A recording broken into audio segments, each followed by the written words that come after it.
اكثر من 4000 واحد مبلي ميتادون هو ما كيشبراش.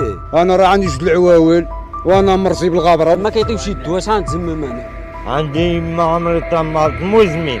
اما الناحيه ديال الدواء ما كاينش الدواء. انا راه عندي جوج العواول وانا مرصي بالغابره، واش غنمشي واش غنعطينا هاد العيال ياكلوا، واش غنطلع نجيب الغابره ومن 2015 وانا مزمم، خصني نستافد ضروري. واش ما حيتي العيال ولا الغابره؟ انا خصني يعطيوني غير ميطادونه ديالي، ما طلبت حتى شي حاجه من 2015 وانا مزمم.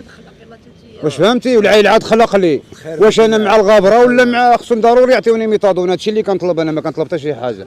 خصني غير ميطادونه ديالي باش ما نزيد ندمر هاد العائله هاديه كامله. انا الخاوه ديالي انا مشكل واحد عندي، انا قطعت البليه وهذه، وانا 10 سنين وانا مزمم في هذا الادمان، باقي ما جاتش النوبه ديالي، الطبيبه ما كايناش، النوبه ديالي باقا ما كايناش، وانا كنشريها مره صاحبي كيدوقني، مره هذه مره ما